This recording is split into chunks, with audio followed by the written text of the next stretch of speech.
Hola, ¿cómo están? Espero que hayan disfrutado bastante el material que está en el aula virtual. Por acá voy a responder la pregunta del foro, que se refiere al análisis de la información desde la disciplina de la socioantropología.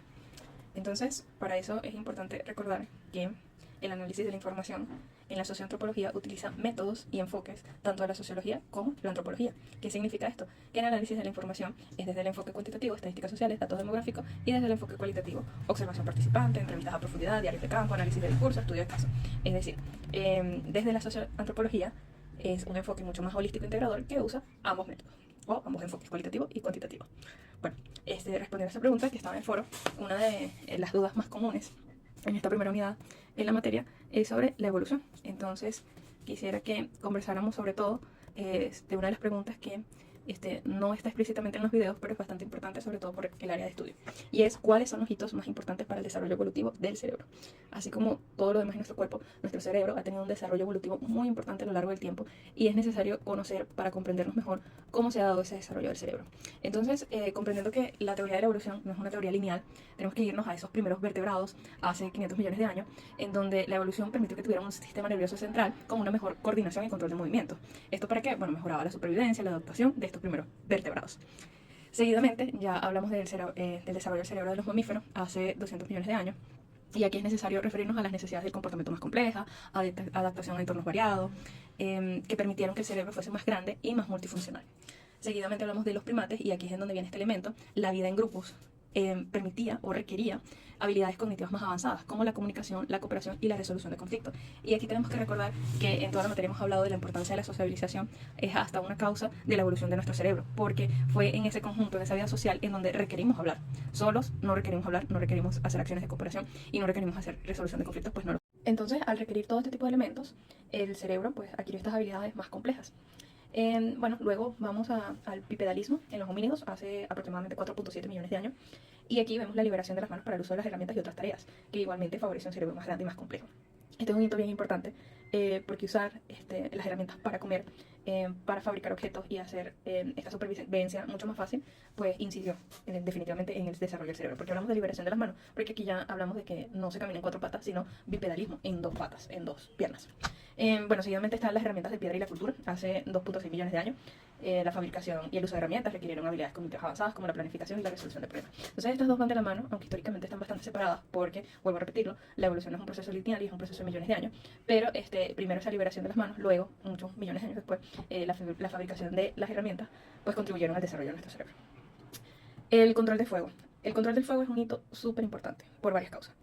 Lo primero, el fuego permitió cocinar los alimentos, lo que incrementó la ingesta calórica y de nutrientes, favoreciendo el crecimiento y el desarrollo del cerebro. Mayor nutrición, un cerebro más desarrollado. Eso es un hito súper importante. ¿Cómo lo conseguimos? El fuego permitía que la alimentación fuese mucho más fácil, mucho más balanceada y mucho más nutritiva. Aparte de eso, también el fuego es un elemento que unía a los grupos, y que vemos este hito en 1.9 millones de años, a través del Homo erectus y el lenguaje presimbólico, porque ya ahí el lenguaje no solamente era un tema de supervivencia, sino que todos, al sentarnos alrededor del fuego, pudimos hacer una comunicación más avanzada que facilitaba mucho la cooperación, contar historias y todo este lenguaje presimbólico. Ya cuando hablamos muchísimo más recientes, hace 300 millones de años, está el Homo sapiens y el lenguaje simbólico. Ya no es presimbólico, sino simbólico. ¿Qué significa esto? El lenguaje simbólico permite una comunicación más compleja y el desarrollo de las culturas y sociedades avanzadas, lo que impulsó aún más el desarrollo cerebral. Bueno, el Homo sapiens, ya estamos en esta línea evolutiva en donde también estamos nosotros, y ya el lenguaje simbólico, que es el que actualmente conocemos, sabemos que el lenguaje también forma parte de la cultura, porque es nuestra forma de ver la vida. Y las sociedades avanzadas, hablamos de organizaciones muy avanzadas fuera de estas organizaciones primitivas, en donde hay estructuras concretas. Sociedades complejas, llamamos a aquellas que utilizan la política como medio de organización. Bueno, son muchísimo más grandes, tienen más funciones y son sociedades muchísimo más estructuradas que las primitivas. Bueno, ya muchísimo más cerca, hablamos de la revolución cognitiva, aproximadamente hace 70 millones de años, y el pensamiento es muchísimo más abstracto, la creatividad permitieron a los humanos modernos, que somos nosotros, adaptarnos a una amplia variedad de entornos y resolver problemas de manera innovadora. Vemos que cada una de estas cosas ha permitido la evolución del cerebro. Actualmente hay autores que hablan del desarrollo tecnológico y el impacto que esto está teniendo en este momento el cerebro. Por supuesto, de esto hay que esperar que el tiempo pase para que hayan avances más concretos en cómo nuestro cerebro puede cambiar o no. Porque recordemos que cuando hablamos de evolución, nosotros no escogemos cómo va a ser el desarrollo evolutivo del cerebro. El cerebro evoluciona y así también pues todos los órganos de nuestro cuerpo, según lo que requiera para sobrevivir al medio o no. Entonces hay elementos que de repente pueden estar en desuso y en futuras generaciones ya no estén, como hablamos en clase, que sucedió con las cordales. Lo mismo puede pasar actualmente. Actualmente usamos calculadoras, computadoras y hay muchos procesos cognitivos que no lo hacemos con nuestro cerebro como se hacía antes. Entonces, actualmente hay mucha expectativa sobre cómo va a ser en el futuro nuestro cerebro humano. Y con esto quiero cerrar diciendo que debemos recordar que la evolución es un proceso activo, que ocurre constantemente, estemos nosotros conscientes o no. Una muestra cotidiana, y esto tenemos que recordarlo, es la aparición de nuevas cepas de influencia, de nuevas células cancerígenas resistentes a los medicamentos, insectos que cada día son más resistentes a los plaguicidas. Es una muestra cotidiana de este proceso activo que ocurre constantemente, estemos conscientes o no.